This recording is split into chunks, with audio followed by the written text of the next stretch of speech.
ਸਨਮਾਨਯੋਗ ਗੁਰੂ ਕੀ ਸਾਜੀ ਹੋਈ ਗੁਰੂ ਰੂਪ ਸਾਧ ਸੰਗਤ ਜੀ। ਚੌਥੇ ਪਾਤਸ਼ਾਹ ਦਿਚੈ ਪੂਰਬ ਦੇਵਣਾ, ਜਿਸ ਦੀ ਵਸਤ ਤਿਸੈ ਘਰ ਆਵੈ, ਬੈਠਾ ਸੋਢੀ ਪਾਤਸ਼ਾਹ ਰਾਮਦਾਸ ਸਤਿਗੁਰੂ ਕਹਾਵੈ। ਸਤਿਗੁਰੂ ਮਹਾਰਾਜ ਜੀ ਦੇ ਪਾਵਨ ਬਚਨ। ਧੰਨ ਧੰਨ ਸ੍ਰੀ ਗੁਰੂ ਰਾਮਦਾਸ ਜੀ ਦਾ ਪ੍ਰਕਾਸ਼ ਪੁਰਬ ਵੀ ਹੈ, ਤਾਂ ਆਓ ਜਾਣੀਏ ਉਹਨਾਂ ਦੇ ਜੀਵਨ ਵਿੱਚੋਂ ਉਹ ਸੱਤ ਕੀਮਤੀ ਗੱਲਾਂ, ਸੱਤ ਕੀਮਤੀ ਵਿਚਾਰ, ਜਿਨ੍ਹਾਂ ਨੂੰ ਸਾਡੀ ਜ਼ਿੰਦਗੀ ਵਿੱਚ ਜੇ ਅਸੀਂ ਕਮਾ ਲਾਂਗੇ, ਜ਼ਿੰਦਗੀ ਬਹੁਤ ਸਹਿਜ ਹੋ ਜਾਏਗੀ। ਜਿਹੜੀ ਆਪਣੇ ਮਨ ਦੇ ਵਿੱਚ ਆਪਾਂ ਵੇਖਦੇ ਹਾਂ ਕਿੰਨੀ ਭਟਕਣਾ ਲੱਗੀ ਪਈ ਆ, ਆਉਣ ਵਾਲੇ ਸਮੇਂ ਦੀ ਚਿੰਤਾ, ਬੀਤ ਚੁੱਕੇ ਸਮੇਂ ਦੀਆਂ ਯਾਦਾਂ, ਚੰਗਾ ਮਾੜਾ ਕਿਉਂਕਿ ਹਰ ਕਿਸੇ ਨਾਲ ਹੀ ਹੁੰਦਾ ਜ਼ਿੰਦਗੀ ਦੇ ਵਿੱਚ, ਤਾਂ ਬੰਦਾ ਕਈ ਵਾਰੀ ਉਹਨਾਂ ਨੂੰ ਸੋਚੀ ਜਾਂਦਾ। ਪਰ ਜਦੋਂ ਅਸੀਂ ਗੁਰੂ ਰਾਮਦਾਸ ਜੀ ਦਾ ਜੀਵਨ ਪੜ੍ਹਦੇ ਹਾਂ, ਸੱਚੇ ਪਾਤਸ਼ਾਹ ਜੀ ਦਾ, ਅਤੇ ਉਦੋਂ ਫਿਰ ਜ਼ਿੰਦਗੀ ਜਿਹੜੀ ਆ ਨਾ ਬੜੀ ਸੌਖੀ ਹੋ ਜਾਂਦੀ ਆ। ਸਭ ਤੋਂ ਪਹਿਲਾਂ ਮੈਂ ਮਹਾਰਾਜ ਜੀ ਦੇ ਜੀਵਨ ਬਾਰੇ ਸੰਖੇਪ ਜਿਹੜਾ ਜੀਵਨ ਦਰਸ਼ਨ ਨਾ ਕਰੀਏ ਆਪਾਂ। ਮਾਤਾ ਜੀ ਦਾ ਨਾਮ ਦਇਆ ਕੌਰ ਜੀ, ਪਿਤਾ ਜੀ ਦਾ ਨਾਮ ਸ੍ਰੀ ਹਰਦਾਸ ਜੀ। ਪ੍ਰਕਾਸ਼ ਮਹਾਰਾਜ ਜੀ ਦਾ 25 ਸਤੰਬਰ 1534 ਈਸਵੀ ਨੂੰ ਚੂਨਾ ਮੰਡੀ ਲਾਹੌਰ, ਜਿਹੜਾ ਪਾਕਿਸਤਾਨ ਦੇ ਵਿੱਚ ਸੀ, ਉੱਥੇ ਹੋਇਆ। ਸਪਤਨੀ ਦਾ ਨਾਮ ਬੀਬੀ ਭਾਨੀ ਜੀ, ਅਤੇ ਮਹਾਰਾਜ ਸੱਚੇ ਪਾਤਸ਼ਾਹ ਜੀ 1 ਸਤੰਬਰ 1574 ਤੋਂ ਲੈ ਕੇ 1581 ਈਸਵੀ ਤੱਕ ਗੁਰਤਾ ਗੱਦੀ ਉੱਪਰ ਬਿਰਾਜਮਾਨ ਰਹੇ। ਗੁਰੂ ਮਹਾਰਾਜ ਦੀ ਜਿਹੜੀ ਕੁੱਲ ਉਮਰ ਸੀ 47 ਸਾਲ ਸੀ। ਤਾਂ ਇਹ ਸੰਖੇਪ ਜੀ ਉਹਨਾਂ ਦੇ ਜੀਵਨ ਦੇ ਦਰਸ਼ਨ ਮਹਾਰਾਜ ਜੀ ਦੀ 30 ਰਾਗਾਂ ਵਿੱਚ ਬਾਣੀ ਆ ਜੀ, ਅਤੇ ਗੁਰੂ ਮਹਾਰਾਜ ਜੀ ਦੇ 679 ਸ਼ਬਦ ਕੁੱਲ ਸਾਹਿਬ ਸ੍ਰੀ ਗੁਰੂ ਗ੍ਰੰਥ ਸਾਹਿਬ ਜੀ ਵਿੱਚ ਮਹੱਲਾ ਚੌਥਾ ਸਿਰਲੇਖ ਦੇ ਹੇਠ ਦਰਜ ਹਨ ਜੀ। ਸਭ ਤੋਂ ਪਹਿਲੀ ਜਿਹੜੀ ਗੱਲ ਆ ਸਾਨੂੰ ਗੁਰੂ ਰਾਮਦਾਸ ਜੀ ਦੇ ਜੀਵਨ ਵਿੱਚੋਂ ਸਿੱਖਣੀ ਚਾਹੀਦੀ ਆ, ਉਹ ਇਹ ਹੈ ਗਰੀਬੀ ਦੇ ਵਿੱਚ ਭਰੋਸਾ। ਕਈ ਵਾਰੀ ਆਪਾਂ ਕਹਿੰਦੇ ਆ ਸਾਡੀ ਤਾਂ ਜ਼ਿੰਦਗੀ ਇੱਦਾਂ ਦੀ ਆ, ਘਰ ਵਿੱਚ ਬੜੀ ਗਰੀਬੀ ਆ, ਪਰ ਗਰੀਬੀ ਵਿੱਚ ਵੀ ਰੱਬ 'ਤੇ ਕਿਵੇਂ ਭਰੋਸਾ ਰੱਖਿਆ। ਕਿਉਂਕਿ ਜਦੋਂ ਗੁਰੂ ਰਾਮਦਾਸ ਜੀ ਮਹਾਰਾਜ ਜੀ ਦਾ ਪ੍ਰਕਾਸ਼ ਹੁੰਦਾ ਅਤੇ ਉਦੋਂ ਬੜੇ ਛੋਟੇ ਸੀਗੇ। ਉਹਨਾਂ ਦੇ ਮਾਤਾ ਜੀ ਅਕਾਲ ਚਲਾਣਾ ਕਰ ਗਏ ਪਹਿਲਾਂ। ਜਦੋਂ 7 ਸਾਲਾਂ ਦੇ ਹੋਏ ਆ, ਪਿਤਾ ਜੀ ਚੜ੍ਹਾਈ ਕਰ ਗਏ, ਸਵਰਗਵਾਸ ਹੋ ਗਏ। ਘਰ ਵਿੱਚ ਹੋਰ ਕੋਈ ਵੱਡਾ ਨਹੀਂ ਸੀ। ਆਪ ਜੀ ਦਾ ਨਾਨਕਾ ਪਿੰਡ ਬਾਸਰ ਕੇ ਸੀਗਾ। 7 ਸਾਲ ਦੀ ਉਮਰ ਦੇ ਵਿੱਚ ਆਪ ਜੀ ਨੂੰ ਬਚਪਨ ਦੀਆਂ ਗਲੀਆਂ ਛੱਡਣੀਆਂ ਪਈਆਂ, ਕਿਉਂਕਿ ਪਹਿਲਾ ਨਾਮ ਤਾਂ ਜੇਠਾ ਸੀਗਾ। ਤੁਸੀਂ ਇਹ ਜਾਣਦੇ ਹੀ ਹੋ, ਪੰਜਾਬੀ ਜਿਹੜਾ ਸੱਭਿਆਚਾਰ ਆ ਉਹਦੇ ਵਿੱਚ ਪਲੇਠੇ ਭਾਵ ਪਹਿਲੇ ਪੁੱਤਰ ਨੂੰ ਜੇਠਾ ਪੁੱਤਰ ਵੀ ਕਹਿ ਦਿੰਦੇ ਆ। ਮਾਪਿਆਂ ਨੇ ਪੁੱਤਰ ਦਾ ਨਾਂ ਭਾਵੇਂ ਰਾਮਦਾਸ ਰੱਖਿਆ, ਪਰ ਆਪ ਜੀ ਦਾ ਨਾਮ ਜੇਠਾ ਜੀ ਕਰਕੇ ਪੁਕਾਰਿਆ ਜਾਣ ਲੱਗਾ। ਸੱਚੇ ਪਾਤਸ਼ਾਹ ਜੀ ਨੂੰ ਸਾਰੇ ਜੇਠਾ ਜੇਠਾ ਕਰਕੇ ਕਹਿਣ ਲੱਗੇ। ਉਦੋਂ ਫਿਰ ਜਦੋਂ ਨਾਨਕੇ ਆ ਗਏ ਨਾ, ਅਤੇ ਉਦੋਂ ਫਿਰ ਪਿੰਡ ਦਾ ਸ਼ਰੀਕਾ ਸੀਗਾ, ਸਾਰੇ ਲੋਕ ਇਕੱਠੇ ਹੋ ਕੇ ਆ ਗਏ ਵੀ ਦੋਹਤਾ ਚਲੋ। ਹੌਸਲਾ ਵੀ ਦਿੱਤਾ ਵੀ ਦੇਖੋ ਕਿਸੇ ਬੱਚੇ ਦਾ ਬਚਪਨ, ਉਹਦੇ ਵਿੱਚ ਮਾਤਾ ਪਿਤਾ ਦਾ ਸਿਰ ਤੋਂ ਸਾਇਆ ਉੱਠ ਜਾਣਾ, ਇਹ ਕੋਈ ਛੋਟੀ ਘਟਨਾ ਨਹੀਂ ਹੁੰਦੀ। ਇਹ ਤਾਂ ਜਿਸ ਤਨ ਲਾਗੇ ਸੋਈ ਜਾਣਾ, ਕੌਣ ਜਾਣਾ ਪੀਰ ਪਰਾਈ। ਇਹ ਤਾਂ ਉਹੀ ਬੱਚਾ ਜਾਣਦਾ ਵੀ ਜਿਹਦੇ ਉੱਪਰ ਬੀਤੀ ਹੋਵੇ। ਭਾਈ ਜੇਠਾ ਜੀ ਦੇ ਨਾਨਕੇ ਘਰ ਵਿੱਚ ਵੀ ਗਰੀਬੀ ਸੀ, ਅਤੇ ਗਰੀਬੀ ਵਿੱਚ ਉਹਨਾਂ ਨੇ ਭਰੋਸਾ ਰੱਖਿਆ। ਹਮ ਰੁਲਤੇ ਫਿਰਤੇ ਕੋਈ ਬਾਤ ਨਾ ਪੁੱਛਤਾ, ਗੁਰ ਸਤਿਗੁਰ ਸੰਗ ਕੀਰੇ ਹਮ ਥਾਪੇ। ਦੇਖੋ ਜੀ, ਗਰੀਬੀ, ਦੁੱਖ ਸੁੱਖ, ਖੁਸ਼ੀਆਂ ਗਮੀਆਂ, ਇਹ ਬੰਦੇ ਦੇ ਨਾਲ ਨਾਲ ਚੱਲਦੀਆਂ ਨੇ। ਗੁਰੂ ਰਾਮਦਾਸ ਜੀ ਮਹਾਰਾਜ ਸਾਨੂੰ ਸਿਖਾਉਂਦੇ ਆ ਗਰੀਬੀ ਵਿੱਚ ਵੀ ਆਪਣੇ ਰੱਬ 'ਤੇ ਭਰੋਸਾ ਰੱਖੋ। ਉਹਨਾਂ ਦਾ ਦੂਜਾ ਬਚਨ ਇਹ ਹੈ ਜੋ ਜ਼ਿੰਦਗੀ ਵਿੱਚੋਂ ਸਾਨੂੰ ਸਿੱਖਣ ਨੂੰ ਮਿਲਦਾ ਉਹਨਾਂ ਦੀ। ਦੇਖੋ, ਕੰਮ ਕੋਈ ਛੋਟਾ ਵੱਡਾ ਨਹੀਂ ਹੁੰਦਾ, ਕੰਮ ਤਾਂ ਕੰਮ ਹੀ ਆ ਨਾ। ਬਚਪਨ ਦੇ ਵਿੱਚ ਕੀ ਸੀਗਾ, ਘਰ ਦੇ ਵਿੱਚ ਨਾਨਕੇ ਗਰੀਬੀ ਸੀ, ਅਤੇ ਉਦੋਂ ਭਾਈ ਜੇਠਾ ਜੀ ਘੁੰਗਣੀਆਂ ਵੇਚ ਕੇ ਗੁਜ਼ਾਰਾ ਕਰਦੇ ਹੁੰਦੇ ਸੀ। ਘੁੰਗਣੀਆਂ ਲੈ ਲਓ, ਘੁੰਗਣੀਆਂ, ਇਸ ਤਰ੍ਹਾਂ ਉਹਨਾਂ ਨੇ ਆਵਾਜ਼ ਦੇਣੀ, ਅਤੇ ਬਹੁਤ ਮਿਹਨਤ ਕੀਤੀ। ਅਤੇ ਸ੍ਰੀ ਗੁਰੂ ਅਮਰਦਾਸ ਜੀ ਮਹਾਰਾਜ ਉਦੋਂ ਗੋਇੰਦਵਾਲ ਸਾਹਿਬ ਉਹਨਾਂ ਨੇ ਨਵਾਂ ਉਸਾਰਿਆ ਸੀ, ਵਸਾਇਆ ਸੀ, ਅਤੇ ਭਾਈ ਜੇਠਾ ਜੀ ਉੱਥੇ ਆ ਕੇ ਉੱਥੇ ਵੀ ਘੁੰਗਣੀਆਂ ਵੇਚਦੇ ਰਹੇ ਆ। ਇੱਥੇ ਗੋਇੰਦਵਾਲ ਸਾਹਿਬ ਆ ਕੇ ਉਹਨਾਂ ਨੇ ਬਹੁਤ ਘੁੰਗਣੀਆਂ ਵੇਚੀਆਂ। ਰਾਤ ਨੂੰ ਛੋਲੇ ਸਾਫ਼ ਕਰਕੇ ਭਿਉਂ ਦੇਣੇ, ਸਵੇਰੇ ਉੱਠ ਕੇ ਉਬਾਲ ਲੈਣੇ, ਅੰਮ੍ਰਿਤ ਵੇਲੇ ਉੱਠਣਾ, ਇਸ਼ਨਾਨ ਕਰਨਾ, ਗੁਰੂ ਘਰ ਦੀ ਹਾਜ਼ਰੀ ਭਰਨੀ, ਸੰਗਤਾਂ ਦੇ ਦਰਸ਼ਨ ਕਰਨੇ, ਲੰਗਰ ਦੀ ਸੇਵਾ ਕਰਨੀ, ਫਿਰ ਕਾਰ ਵਿਹਾਰ ਵਿੱਚ ਰੁੱਝ ਜਾਣਾ। ਤਾਂ ਉਦੋਂ ਫਿਰ ਇਸ ਤਰ੍ਹਾਂ ਹੀ ਘੁੰਗਣੀਆਂ ਵੇਚਦਿਆਂ ਜਵਾਨੀ ਵੀ ਆ ਗਈ। ਤਾਂ ਮੇਰੇ ਕਹਿਣ ਦਾ ਭਾਵ ਇਹ ਆ ਵੀ ਕੰਮ ਕੋਈ ਛੋਟਾ ਵੱਡਾ ਨਹੀਂ ਹੁੰਦਾ। ਕਈ ਵਾਰੀ ਕੀ ਹੁੰਦਾ ਵੀ ਅਸੀਂ ਆਪਣੇ ਦੇਸ਼ ਵਿੱਚ ਤਾਂ ਕੋਈ ਕੰਮ ਨਹੀਂ ਕਰਦੇ, ਹੱਥ ਤੇ ਹੱਥ ਧਰ ਕੇ ਬੈਠੇ ਰਹਿੰਦੇ ਹਾਂ। ਵਿਦੇਸ਼ ਜਾ ਕੇ ਆਪਾਂ ਬਹੁਤ ਕੰਮ ਕਰਦੇ ਹਾਂ। ਦੇਖੋ, ਦੂਰ ਜਾ ਕੇ ਪਤਾ ਲੱਗਦਾ ਵੀ ਘਰ ਕੀ ਹੁੰਦਾ। ਮਾਂ ਪਿਓ ਤੋਂ ਆਪਾਂ ਦੂਰ ਚਲੇ ਜਾਂਦੇ ਹਾਂ। ਚਲੋ ਦਾਣੇ ਪਾਣੀ ਦੀ ਜੇ ਆਪਾਂ ਹੁਕਮ ਦੀ ਗੱਲ ਕਰੀਏ, ਜਹਾਂ ਦਾਣੇ ਤਹਾਂ ਖਾਣੇ, ਨਾਨਕਾ ਸੱਚ ਹੈ। ਬਾਕੀ ਤ੍ਰਿਸ਼ਨਾ ਵੀ ਬੰਦੇ ਨੂੰ ਨਾ ਲੈ ਜਾਂਦੀ ਆ। ਤ੍ਰਿਸ਼ਨਾ ਜਿਹੜੀ ਆ ਬੜੀ ਮਾੜੀ ਹੁੰਦੀ ਆ। ਤਾਂ ਕੰਮ ਕੋਈ ਛੋਟਾ ਵੱਡਾ ਨਹੀਂ ਹੁੰਦਾ ਜੀ। ਦੇਖੋ, ਸਾਡੇ ਗੁਰੂ ਪਾਤਸ਼ਾਹ ਜੀ ਇਸ ਤਰ੍ਹਾਂ ਘੁੰਗਣੀਆਂ ਵੇਚਦੇ ਰਹੇ ਆ। ਤੇ ਤੀਜਾ ਵਚਨ ਉਹਨਾਂ ਦਾ ਹੈ ਨਿਮਰਤਾ। ਬੰਦੇ ਵਿੱਚ ਨਿਮਰਤਾ ਹੋਣੀ ਚਾਹੀਦੀ ਆ। ਕਿਵੇਂ ਤੁਸੀਂ ਆਖੋਗੇ, ਜਿਹੜੇ ਕੰਮ ਨਿਮਰਤਾ ਨਾਲ ਹੋ ਜਾਣੇ ਆ ਉਹ ਕਦੇ ਵੀ ਆਕੜ ਕੇ ਹੰਕਾਰ ਨਾਲ ਨਹੀਂ ਹੋ ਸਕਦੇ। ਜਿਹੜਾ ਕੰਮ ਕੀੜੀ ਨੇ ਕਰਨਾ ਨਾ, ਹਾਥੀ ਕਦੇ ਨਹੀਂ ਕਰ ਸਕਦਾ। ਕਿਵੇਂ? ਤੁਸੀਂ ਕੋਈ ਥਾਲ ਲੈ ਲਓ, ਥਾਲ ਦੇ ਵਿੱਚ ਰੇਤਾ ਤੇ ਖੰਡ ਪਾ ਕੇ ਕੀੜੀ ਅੱਗੇ ਰੱਖ ਦਿਓ। ਕੀੜੀ ਰੇਤਾ ਵੱਖਰਾ ਪਿਆ ਹੋਵੇਗਾ, ਖੰਡ ਦੇ ਦਾਣੇ ਚੁਣ ਲਵੇਗੀ। ਹਰ ਹੈ ਖਾਂਡ ਰੇਤ ਮੈਂ ਬਿਖਰੀ, ਹਾਥੀ ਚੁਣੀ ਨਾ ਜਾਏ। ਹਾਥੀ ਨੂੰ ਕਹੋਗੇ ਚੁਣ ਦੇ, ਨਹੀਂ ਚੁਣ ਸਕਦਾ। ਭਗਤ ਜੀ ਵੀ ਇਹ ਸਮਝਾਉਣਾ ਚਾਹੁੰਦੇ ਆ ਤੇ ਗੁਰੂ ਰਾਮਦਾਸ ਸੱਚੇ ਪਾਤਸ਼ਾਹ ਜੀ ਵੀ, ਜਿਹੜੇ ਕੰਮ ਨਿਮਰਤਾ ਨਾਲ ਹੋ ਜਾਣੇ ਆ ਨਾ, ਉਹ ਕਦਾ ਚਿੱਤ ਵੀ ਆਕੜ ਕੇ ਹੰਕਾਰ ਕੇ ਨਹੀਂ ਹੋ ਸਕਦੇ। ਤਾਂ ਇਹ ਜਿਹੜੀ ਗੱਲ ਆ ਪੱਲੇ ਬੰਨਣ ਵਾਲੀ ਆ। ਇਹ ਅਸੀਂ ਕਈ ਵਾਰੀ ਨਾ ਛੱਡ ਦਿੰਦੇ ਹਾਂ, ਗੱਲਾਂ ਨੂੰ ਛੋਟੀਆਂ ਸਮਝਦੇ ਹਾਂ, ਪਰ ਨਿਮਰਤਾ ਬੜੀ ਜ਼ਰੂਰੀ ਹੈ। ਨਿਮਰਤਾ ਸਾਰੇ ਗੁਣਾਂ ਦਾ ਨਿਚੋੜ ਆ ਜੀ। ਬਾਕੀ ਅਗਲਾ ਵਚਨ ਜੋ ਹੈ ਉਹਨਾਂ ਦੇ ਜੀਵਨ ਵਿੱਚੋਂ ਸਾਨੂੰ ਪਤਾ ਲੱਗਦਾ, ਉਹ ਚੌਥਾ ਵਚਨ ਬੜਾ ਕੀਮਤੀ ਆ। ਦੇਖੋ, ਦੁਨੀਆ ਦੀ ਨਜ਼ਰਾਂ ਵਿੱਚ ਆਪਾਂ ਕੁਝ ਹੋਰ ਹੁੰਨੇ ਆ, ਪਰ ਆਪਣੇ ਗੁਰੂ ਦੀ ਨਜ਼ਰ ਵਿੱਚ ਅਸੀਂ ਉਹਨਾਂ ਦੇ ਸਿੱਖ ਹੀ ਹੁੰਨੇ ਆ। ਦੁਨੀਆ ਲਈ ਭਾਈ ਜੇਠਾ ਜੀ ਯਤੀਮ ਆ, ਬੇਸਹਾਰਾ, ਪਰ ਗੁਰੂ ਅਮਰਦਾਸ ਜੀ ਦੀਆਂ ਨਜ਼ਰਾਂ ਵਿੱਚ ਬਹੁਤ ਸਤਿਕਾਰੀ, ਧਰਮੀ, ਕਿਰਤੀ ਨੌਜਵਾਨ ਸੀਗੇ। ਇਸੇ ਕਰਕੇ ਤਾਂ ਜਦੋਂ ਇੱਕ ਦਿਨ ਗੁਰੂ ਅਮਰਦਾਸ ਜੀ ਦੀ ਸੁਪਤਨੀ ਨੇ ਘਰ ਵਿੱਚ ਗੱਲ ਚਲਾਈ ਕਿ ਆਪਣੀ ਪੁੱਤਰੀ ਬੀਬੀ ਭਾਨੀ ਜੀ ਦੇ ਵਿਆਹ ਲਈ ਜੋਗ ਵਰ ਦੀ ਭਾਲ ਕੀਤੀ ਜਾਵੇ, ਤਾਂ ਗੁਰੂ ਮਹਾਰਾਜ ਨੇ ਭਾਈ ਜੇਠਾ ਜੀ ਨੂੰ ਜੋਗ ਵਰ ਜਾਣਿਆ ਵੀ ਇਹਨਾਂ ਵਰਗੇ ਤਾਂ ਇਹੀ ਆ। ਇਹ ਇੱਕ ਧਰਮੀ ਜੀਵਨ ਵਾਲੇ, ਸੱਚੀ ਕਿਰਤ ਦਾ ਸਤਿਕਾਰ ਕੀਤਾ। ਇਹ ਉਹ ਸਮੇਂ ਦੀ ਗੱਲ ਆ ਵੀ ਜਦੋਂ ਲੜਕੀਆਂ ਦਾ ਵਿਆਹ ਬਹੁਤ ਛੋਟੀ ਉਮਰ ਵਿੱਚ ਕਰ ਦਿੱਤਾ ਜਾਂਦਾ ਸੀ, ਪਰ ਗੁਰੂ ਅਮਰਦਾਸ ਜੀ ਮਹਾਰਾਜ ਬਾਲ ਵਿਆਹ ਦੇ ਹੱਕ 'ਚ ਨਹੀਂ ਸੀ। ਉਹਨਾਂ ਨੇ ਆਪਣੀ ਪੁੱਤਰੀ ਦਾ ਵਿਆਹ ਜਵਾਨੀ 'ਚ ਹੀ ਕੀਤਾ। ਦੇਖੋ ਕਿੱਡੀ ਵੱਡੀ ਗੱਲ ਆ। ਉਦੋਂ ਲੋਕ ਨਾ ਬੱਚੀਆਂ ਨਿੱਕੀਆਂ 9-9, 10 ਸਾਲ ਦੀਆਂ ਇਹ ਵਿਆਹ ਦਿੰਦੇ ਹੁੰਦੇ ਸੀ। ਤੇ ਇਹ ਜਿਹੜੀ ਆਪਾਂ ਜੋ ਗੁਰੂ ਨੇ ਕਹਿ ਦਿੱਤਾ ਵੀ ਮਰਿਆਦਾ 'ਚ ਨਹੀਂ, ਇੱਕ ਤਾਂ ਗੱਲ ਇਹ ਸਾਨੂੰ ਪੱਲੇ ਬੰਨਣ ਦੀ ਹੈ ਵੀ ਰਹਿਤਨਾਮੇ ਸਾਡੇ ਹੁੰਦੇ ਆ। ਰਹਿਤਨਾਮਿਆਂ ਵਿੱਚ ਬੜੇ ਬਚਨ ਆ ਵੀ ਜਿਹੜਾ ਸਿੱਖ ਇਸ ਤਰ੍ਹਾਂ ਕੇਸਾਂ ਦਾ ਸਤਿਕਾਰ ਨਹੀਂ ਕਰਦਾ, ਬੇਅਦਬੀ ਕਰਦਾ, ਉਹ ਤਨਖਾਹੀਆ ਹੀ ਆ। ਪਰ ਅਸੀਂ ਉਹ ਲੋਕ ਆ ਜਿਹੜੇ ਨਾ ਤਾਂ ਰਹਿਤਨਾਮੇ ਮੰਨਦੇ ਆ, ਨਾ ਤਨਖਾਹਨਾਮੇ ਮੰਨਦੇ ਆ, ਨਾ ਗੁਰੂ ਦੇ ਬਚਨ ਹੀ ਮੰਨਦੇ। ਤਾਂ ਉਦੋਂ ਗੁਰੂ ਅਮਰਦਾਸ ਜੀ ਮਹਾਰਾਜ ਨੇ ਜਦੋਂ ਵਿਆਹ ਕੀਤਾ ਬੀਬੀ ਭਾਨੀ ਜੀ ਦਾ ਭਾਈ ਜੇਠਾ ਜੀ ਦੇ ਨਾਲ, ਭਾਵ ਗੁਰੂ ਰਾਮਦਾਸ ਜੀ ਦੇ ਨਾਲ, ਉਦੋਂ ਇਹਨਾਂ ਦੀ ਉਮਰ 20-22 ਸਾਲ ਦੇ ਕਰੀਬ ਸੀਗੀ। ਦੇਖੋ ਜੀ, ਮੇਰੇ ਕਹਿਣ ਦਾ ਭਾਵ ਇਹ ਆ ਵੀ ਗੁਰੂ ਸਾਨੂੰ ਮਰਿਆਦਾ ਦੱਸਦਾ, ਨੈਤਿਕਤਾ ਵੀ, ਸਮਾਜਿਕ ਪੱਧਰ ਤੇ ਕਿਵੇਂ ਜਿਉਣਾ, ਕ੍ਰਿਤਾਂ ਕਿਹੜੀਆਂ ਨੇ, ਸਤੀ ਪ੍ਰਥਾ, ਪਰਦਾ ਪ੍ਰਥਾ, ਤੇ ਗੁਰੂ ਰਾਮਦਾਸ ਜੀ ਨੇ ਵੀ ਬਹੁਤ ਚੀਜ਼ਾਂ ਰੋਕੀਆਂ ਜਿਹੜੀਆਂ ਗਲਤ ਹੋ ਰਹੀਆਂ ਸੀ। ਤਾਂ ਇਹ ਚੀਜ਼ਾਂ ਸਾਨੂੰ ਸਾਰੀਆਂ ਜਿਹੜੀਆਂ ਹੁੰਦੀਆਂ ਨੇ, ਇਹਦਾ ਸਾਥ ਇੱਕ ਦੂਜੇ ਦਾ ਦੇ ਕੇ ਇਹਨਾਂ ਨੂੰ ਰੋਕਣ ਦਾ ਯਤਨ ਕਰਨਾ ਚਾਹੀਦਾ। ਇਹ ਨਗਰ ਵਿੱਚ ਕੋਈ ਚੀਜ਼ ਹੋ ਰਹੀ ਆ ਤਾਂ ਇਹ ਫਿਰ ਗੁਰੂ ਰਾਮਦਾਸ ਪਾਤਸ਼ਾਹ ਜੀ ਸਾਨੂੰ ਦੱਸਦੇ ਆ ਵੀ ਦੁਨੀਆ ਦੀ ਨਜ਼ਰਾਂ ਵਿੱਚ ਤੁਸੀਂ ਕੁਝ ਹੋਰ ਹੋ, ਪਰ ਆਪਣੇ ਗੁਰੂ ਦੀ ਨਜ਼ਰ ਵਿੱਚ ਆਪਾਂ ਠੀਕ ਰਹਿਣਾ। ਕਿਉਂਕਿ ਦੁਨੀਆ ਤਾਂ ਕਿਸੇ ਨੂੰ ਨਹੀਂ ਬਖਸ਼ਦੀ। ਦੁਨੀਆ ਨੂੰ, ਲੋਕਾਂ ਨੂੰ ਖੁਸ਼ ਕਰਨ ਨਾਲ ਬਾਕੀ ਬੰਦਾ ਮੁਕਤ ਨਹੀਂ ਹੁੰਦਾ ਜੀ।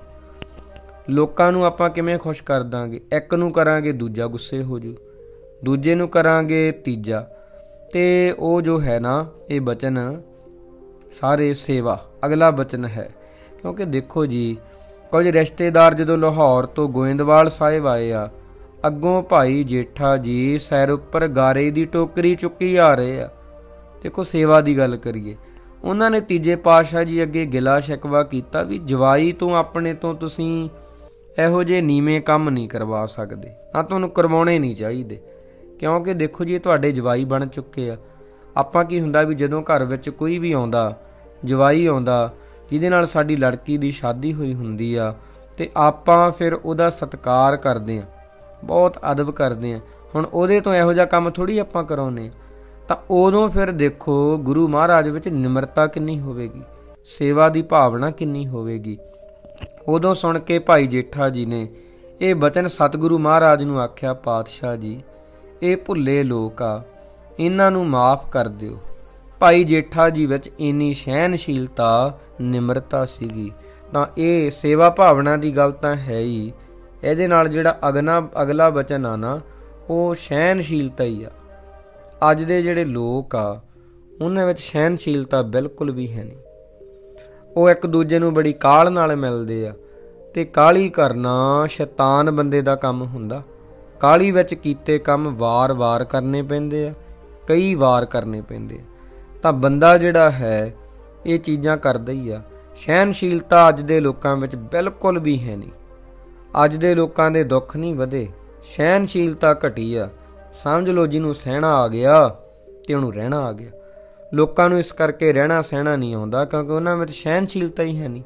ਅੱਗੇ 7ਵਾਂ ਜਿਹੜਾ ਬਚਨ ਹੈ ਉਹ ਇਹ ਹੈ, ਦੇਖੋ ਜੀ ਕਿੰਨਾ ਕੁਝ ਹੈ ਗੁਰੂ ਰਾਮਦਾਸ ਪਾਤਸ਼ਾਹ ਜੀ ਦੀ ਜ਼ਿੰਦਗੀ ਵਿੱਚ ਜੋ ਅਸੀਂ ਸਿੱਖ ਸਕਦੇ ਹਾਂ। ਪਰ ਇਹ 7 ਬਚਨ ਹੀ ਕਿਉਂ ਮੈਂ ਕਹਿ ਰਿਹਾ, ਕਿਉਂਕਿ 7 ਬਚਨ ਤੋਂ ਬਹੁਤ ਵੱਡਾ ਇੱਕ ਭਾਵ ਹੁੰਦਾ ਵੀ ਗੁਰੂ ਨੇ ਜੋ ਕਹਿਤਾ ਨਾ, ਉਹਨੂੰ 7 ਕਰਕੇ ਮੰਨ ਲੈਣਾ ਚਾਹੀਦਾ। ਗੁਰੂ ਅਮਰਦਾਸ ਜੀ ਨੇ ਜੋ ਆਖਿਆ, ਗੁਰੂ ਰਾਮਦਾਸ ਜੀ ਮਹਾਰਾਜ ਨੇ ਉਹ 7 ਬਚਨ ਕਰਕੇ ਮੰਨ ਲਿਆ। ਇਹ ਉਦੋਂ ਦੀ ਗੱਲ ਆ ਜਦੋਂ ਗੁਰੂ ਅਮਰਦਾਸ ਜੀ ਮਹਾਰਾਜ ਨੇ ਜਾਣਿਆ ਵੀ ਹੁਣ ਸਾਨੂੰ ਗੁਰਤਾ ਗੱਦੀ ਅੱਗੇ ਦੇਣੀ ਚਾਹੀਦੀ ਆ। ਪਰ ਇਹਦੇ ਵਿੱਚ ਗੁਰੂ ਘਰ ਵਿੱਚ ਰਿਸ਼ਤੇ ਨੂੰ ਨਹੀਂ, ਗੁਣਾਂ ਨੂੰ ਪਹਿਲ ਆ। ਇਹ ਰਿਸ਼ਤੇ ਨਹੀਂ ਵੀ ਮੇਰੇ ਪੁੱਤਰ ਹਨ ਬਾਬਾ ਮੋਹਨ ਜੀ, ਮੋਹਰੀ ਜੀ, ਉਹਨਾਂ ਨੂੰ ਗੱਦੀ ਦੇ ਦਿਆਂ, ਨਹੀਂ ਜੀ। ਤਾਂ ਗੁਰੂ ਅਮਰਦਾਸ ਜੀ ਸਨ ਜੋ ਸੱਚੇ ਪਾਤਸ਼ਾਹ ਜੀ, ਉਹਨਾਂ ਨੇ ਫਿਰ ਗੁਣਾਂ ਨੂੰ ਦੇਖਿਆ। ਸਤਿਕਾਰ, ਨਿਮਰਤਾ, ਹੁਕਮ ਮੰਨਣਾ, ਸਹਿਨਸ਼ੀਲਤਾ, ਆਉਣ ਵਾਲੇ ਸਮੇਂ ਵਿੱਚ ਵੱਡੀਆਂ ਔਕੜਾਂ ਨੂੰ ਨਜਿੱਠਣ ਦੀ ਸਮਰੱਥਾ, ਇਹ ਪ੍ਰੀਖਿਆ ਸੀਗੀ। ਇਹਦੇ ਵਿੱਚ ਫਿਰ ਉਹ ਸਾਰੀ ਪ੍ਰੀਖਿਆ ਵਿੱਚੋਂ ਗੁਰੂ ਰਾਮਦਾਸ ਜੀ ਪੂਰੇ ਉਤਰੇ ਆ। ਤੇ ਤੀਜੇ ਪਾਤਸ਼ਾਹ ਜੀ ਨੇ ਮਹਿਸੂਸ ਕੀਤਾ ਕਿ ਹੁਣ ਇਹ ਰਾਮਦਾਸ ਜੀ ਹੀ ਦੀਨ ਦੁਖੀਆਂ ਦਾ ਦਰਦ ਹਰਨ ਦੇ ਯੋਗ ਆ। ਇਹੀ ਗੁਰੂ ਨਾਨਕ ਦੀ ਗੱਦੀ ਦੇ ਵਾਰਸ ਹੋ ਸਕਦੇ ਆ। ਫਿਰ ਬਾਬਾ ਬੁੱਢਾ ਜੀ ਪਾਸੋਂ ਉਹਨਾਂ ਨੂੰ ਗੁਰਿਆਈ ਦਾ ਤਿਲਕ ਲਵਾਇਆ। ਸ਼ਰਧਾ ਭਾਵਨਾ ਨਾਲ ਆਪ ਉਹਨਾਂ ਨੇ ਸ੍ਰੀ ਗੁਰੂ ਰਾਮਦਾਸ ਜੀ ਕਹਿ ਕੇ ਗੁਰੂ ਅਮਰਦਾਸ ਜੀ ਨੇ ਪੁਕਾਰਿਆ। ਇਸ ਸਮੇਂ ਗੁਰੂ ਰਾਮਦਾਸ ਜੀ ਵਿੱਚ ਬੇਹੱਦ ਵਿਰਾਗ ਸੀ।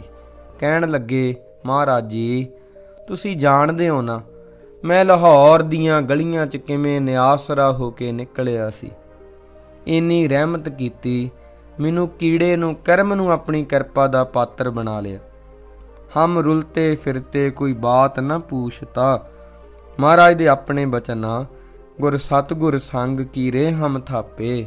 ਤਾਂ ਗੁਰੂ ਰਾਮਦਾਸ ਜੀ ਪਾਤਸ਼ਾਹ ਜੀ ਦੀ ਬਾਣੀ ਵਿੱਚ ਵੀ ਇਹ ਜ਼ਿਕਰ ਆਉਂਦਾ ਕਿ ਐਵੇਂ ਫਿਰ ਮਹਾਰਾਜ ਜੀ ਨੇ ਜੋ ਹੁਕਮ ਕੀਤਾ ਸੀਗਾ, ਇਹ ਜੋ ਹੁਕਮ ਹੋਇਆ ਸੀ ਕਿ ਤੁਸੀਂ ਨਵਾਂ ਨਗਰ ਵਸਾਓ ਤਾਂ ਉਹ ਸਰੋਵਰ ਵੀ ਬਣਾਓ।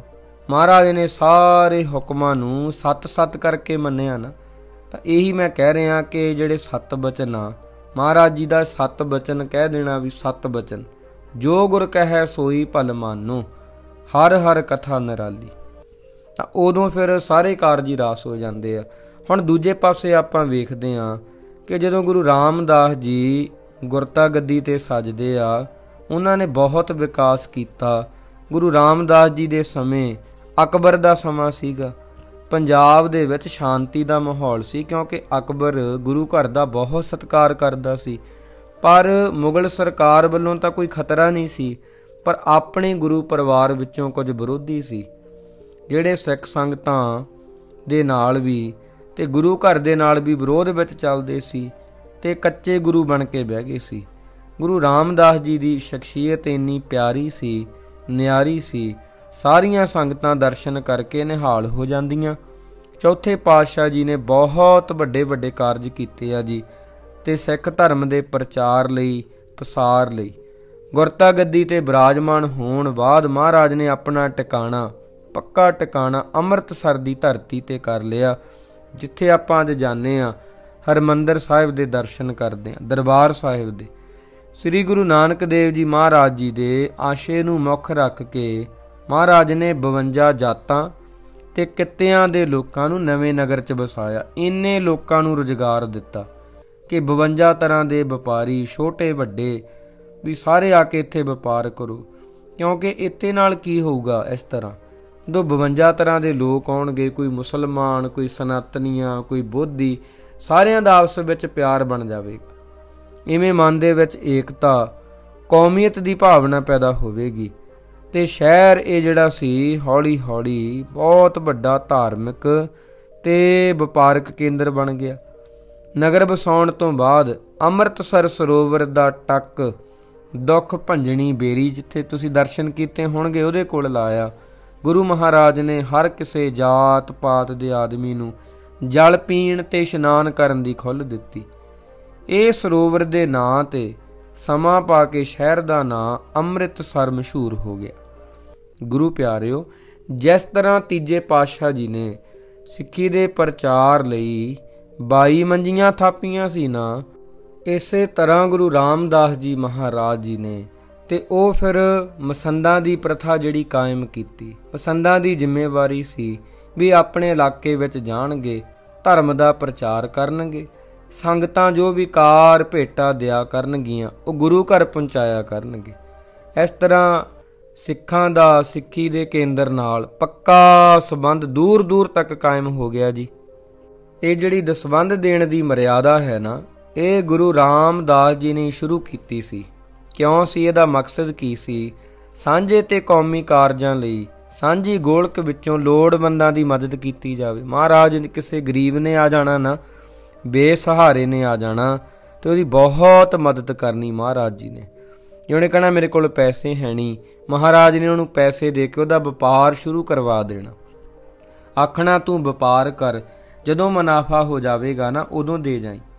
ਤਾਂ ਸਿੱਖ ਦੀ ਰਹਿਤ ਕੀ ਹੋਣੀ ਚਾਹੀਦੀ ਆ, ਗੁਰੂ ਰਾਮਦਾਸ ਜੀ ਮਹਾਰਾਜ ਨੇ ਦੱਸੀ। ਗੁਰ ਸਤਿਗੁਰ ਕਾ ਜੋ ਸਿੱਖ ਅਖਾਏ, ਸੋ ਭਲ ਕੇ ਉੱਠ ਹਰ ਨਾਮ ਤੇ ਆਵੇ। ਇਹ ਸ਼ਬਦ ਵਿੱਚ ਅੰਮ੍ਰਿਤ ਵੇਲੇ ਜਾਗਣਾ, ਇਸ਼ਨਾਨ ਕਰਨਾ, ਬਹਿੰਦਿਆਂ ਉੱਠਦਿਆਂ ਰੱਬ ਨੂੰ ਚੇਤੇ ਕਰਨਾ, ਸਾਰੀ ਸਿੱਖ ਦੀ ਜੀਵਨ ਜਾਂਚ ਬਿਆਨ ਕੀਤੀ ਹੈ। ਮਹਾਰਾਜ ਵਿੱਚ ਨਿਮਰਤਾ ਤੇ ਹਲੀਮੀ ਇੱਕ ਵੱਡਾ ਗੁਣ ਸੀ, ਜਿਹਦੇ ਕਰਕੇ ਹੰਕਾਰੀ ਲੋਕ ਵੀ ਗੁਰੂ ਘਰ ਦੇ ਹੋ ਕੇ ਰਹਿ ਗਏ। ਇੱਕ ਵਾਰ ਕੀ ਹੋਇਆ, ਗੁਰੂ ਨਾਨਕ ਦੇਵ ਜੀ ਮਹਾਰਾਜ ਜੀ ਦੇ ਪੁੱਤਰ ਬਾਬਾ ਸ਼੍ਰੀ ਚੰਦ ਜੀ ਉਦਾਸੀਨ ਮਤ ਦਾ ਪ੍ਰਚਾਰ ਕਰਦੇ ਸੀ। ਅੰਮ੍ਰਿਤਸਰ ਆਏ, ਗੁਰੂ ਮਹਾਰਾਜ ਨੇ ਇਹਨਾਂ ਦਾ ਇੰਨਾ ਅਦਬ ਕੀਤਾ। ਬਾਬਾ ਸ਼੍ਰੀ ਚੰਦ ਜੀ ਨੇ ਗੁਰੂ ਘਰ ਦੀ ਪ੍ਰੀਖਿਆ ਲੈਣ ਵਾਸਤੇ ਕਿਹਾ, ਪੁਰਖਾ ਇਹ ਦਾੜਾ, ਮਹਾਰਾਜ ਜੀ ਦਾ ਦਾੜਾ ਲੰਮਾ ਸੀ ਨਾ, ਇਹ ਦਾੜਾ ਇੰਨਾ ਕਿਉਂ ਵਧਾਇਆ, ਦਾੜੀ ਕਿਉਂ ਵਧਾਈ ਹੈ? ਚੌਥੇ ਪਾਤਸ਼ਾਹ ਜੀ ਦਾ ਬਚਨ ਸੀ, ਬਹੁਤ ਪਿਆਰ ਨਾਲ ਉੱਤਰ ਦਿੱਤਾ। ਕਹਿਣ ਲੱਗੇ ਜੀ, ਆਪ ਵਰਗੇ ਮਹਾਂਪੁਰਖ ਹਨ ਜੋ ਉਹਨਾਂ ਦੇ ਚਰਨ ਝਾੜਨ ਲਈ। ਇਹ ਚਰਨ ਝਾੜਨ ਵਾਸਤੇ, ਸੇਵਾ ਵਾਸਤੇ ਬਾਬਾ ਸ਼੍ਰੀ ਚੰਦ ਜੀ ਨੂੰ ਪਤਾ ਲੱਗਾ ਵੀ ਗੁਰੂ ਨਾਨਕ ਜੀ ਦੀ ਗੱਦੀ ਦੇ ਇਹੀ ਅਸਲ ਹੱਕਦਾਰ ਆ। ਤਾਂ ਉਦੋਂ ਫਿਰ ਗੁਰੂ ਪਿਆਰਿਓ, ਗੁਰੂ ਮਹਾਰਾਜ ਨੇ ਏਡੀ ਵੱਡੀ ਕਿਰਪਾ ਕੀਤੀ, ਜਿਹਨੂੰ ਲੋਕ ਕਹਿੰਦੇ ਸੀ ਕੀ ਬਣੇਗਾ ਜੇਠੇ ਦਾ। ਦੇਖੋ ਜੀ, ਵੀ ਇਹਦਾ ਘਰ ਹੈ ਨਹੀਂ, ਤੇ ਅੱਜ ਮਹਾਰਾਜ ਜੀ ਦਾ ਜਿਹੜਾ ਘਰ ਆ ਨਾ, ਉਹ ਸੋਨੇ ਦਾ ਬਣਿਆ ਹੋਇਆ। ਲੋਕ ਕਹਿੰਦੇ ਸੀ ਵੀ ਇਹਦਾ ਕੀ ਹੋਵੇਗਾ, ਇਹਦਾ ਵਿਆਹ ਨਹੀਂ ਹੋਣਾ, ਤੇ ਅੱਜ ਵਿਆਹ ਹੁੰਦੇ ਹੀ ਮਹਾਰਾਜ ਦੀਆਂ ਰਚੀਆਂ ਲਾਵਾਂ ਦੇ ਨਾਲ। ਲੋਕ ਕਹਿੰਦੇ ਹੁੰਦੇ ਸੀ ਜੇਠੇ ਦਾ ਵਿਆਹ ਨਹੀਂ ਹੋਣਾ, ਇਹਦੇ ਕੋਲ ਕਿਹੜਾ ਜ਼ਮੀਨ ਜਾਇਦਾਦ, ਕੁਝ ਵੀ ਨਹੀਂ। ਮਹਾਰਾਜ ਨੂੰ ਇਸ ਤਰ੍ਹਾਂ ਤਾਨੇ ਮਿਹਨੇ ਵੀ ਮਾਰਦੇ ਹੁੰਦੇ ਸੀਗੇ, ਬਹੁਤ ਮਿਹਣੇ ਮਾਰਦੇ ਹੁੰਦੇ ਸੀ, ਕਈ ਸ਼ਰੀਕ ਹੁੰਦੇ ਹੀ ਆ। ਪਰ ਉਦੋਂ ਫਿਰ ਮਹਾਰਾਜ ਨੇ ਆਪਣੀ ਤਰਫੋਂ ਕਿਸੇ ਨੂੰ ਸ਼ਰੀਕ ਨਹੀਂ ਕਿਹਾ। ਅੱਜ ਮਹਾਰਾਜ ਦੀਆਂ ਬਾਣੀਆਂ, ਵਣਜਾਰਾ, ਕਰਹਲੇ, ਘੋੜੀਆਂ, ਲਾਵਾਂ, ਵਾਰਾਂ ਆਦਿ ਦੇ ਅਨੇਕ ਰੂਪ ਆ, ਮਹਾਰਾਜ ਦੀ ਵੱਡੀ ਦੇਣ ਆ। ਅੱਜ ਵਿਆਹ ਸਾਰੇ ਸਿੱਖ ਕੌਮ ਦੇ ਹੁੰਦੇ ਹੀ ਚੌਥੇ ਪਾਤਸ਼ਾਹ ਜੀ ਦੀਆਂ ਲਾਵਾਂ ਨਾਲ, ਤੇ ਗੁਰੂ ਸਾਹਿਬ ਜੀ ਦੇ ਨਾਂ ਤੇ ਅੱਜ ਏਅਰਪੋਰਟ ਆ। ਲੋਕ ਕਹਿੰਦੇ ਸੀਗੇ ਇਹਨਾਂ ਕੋਲ ਕੋਈ ਹੈ ਨਹੀਂ, ਇਹ ਸੰਪਤੀ ਹੈ ਨਹੀਂ, ਮਹਾਰਾਜ ਜੀ ਦੇ ਨਾਮ ਤੇ ਏਅਰਪੋਰਟ, ਬੱਸ ਅੱਡੇ ਬਣੇ ਹੋਏ ਆ। ਮੇਰੇ ਕਹਿਣ ਦਾ ਭਾਵ ਤਾਂ ਇਹ ਆ ਜੀ, ਧੰਨ ਧੰਨ ਰਾਮਦਾਸ ਗੁਰ ਜਿਨ ਸਿਰਿਆ ਤਿਨੈ ਸਵਾਰਿਆ। ਮਹਾਰਾਜ ਨੇ ਸਿਰਜਿਆ ਸੀ ਨਾ, ਤੇ ਦਇਆ ਕਰਕੇ ਧਰਮ ਦੀ ਕਲਾ ਵੀ ਬਖਸ਼ੀ ਆ। ਸਾਨੂੰ ਜਦੋਂ ਇਤਿਹਾਸ ਚੰਗੀ ਤਰ੍ਹਾਂ ਪੜ੍ਹਦੇ ਹਾਂ ਮਹਾਰਾਜ ਜੀ ਦਾ ਪਤਾ ਲੱਗਦਾ ਇਹ ਤਪੱਸਿਆ ਹੀ ਸੀਗੀ। ਮਹਾਰਾਜ ਦੀ ਸੇਵਾ ਸਿਮਰਨ ਵਿੱਚ ਬੀਤਿਆ 7 ਸਾਲ ਦੀ ਉਮਰ ਵਿੱਚ ਮਾਤਾ ਪਿਤਾ ਦਾ ਸਾਇਆ ਸਿਰ ਤੋਂ ਉੱਠ ਜਾਣਾ, ਫਿਰ ਬਾਸਰ ਕੇ ਤੇ ਗੋਇੰਦਵਾਲ ਰਹਿ ਕੇ ਘਾਲਣੀ। ਇਹਦੇ ਨਾਲ ਨਾਲ ਰਾਗ ਵਿਦਿਆ, ਕਾਵਿ ਵਿਦਿਆ, ਬਹੁਤ ਮਹਾਰਾਜ ਤੇ ਇਸ ਤਰ੍ਹਾਂ ਰਹਿਮਤ ਹੋ ਗਈ ਬਾਬਾ ਨਾਨਕ ਜੀ ਦੀ। ਤਾਂ ਗੁਰੂ ਸਾਹਿਬ ਜੀ 7 ਸਾਲ ਦੇ ਕਰੀਬ ਗੁਰਤਾ ਗੱਦੀ ਦੇ ਸੁਭਾਏਮਾਨ ਰਹੇ। ਮਹਾਰਾਜ ਨੇ ਇੱਥੇ ਇਮਾਰਤਾਂ ਦੀ ਦੇਖਭਾਲ, ਅੰਮ੍ਰਿਤਸਰ ਸਰੋਵਰ ਤੇ ਨਗਰ ਵਸਾਇਆ ਤੇ ਸਾਰੀ ਜਿਹੜੀ ਮਰਿਆਦਾ ਸੀ ਸੁਣਾਈ, ਪੂਰੇ ਪ੍ਰਬੰਧ ਕੀਤੇ।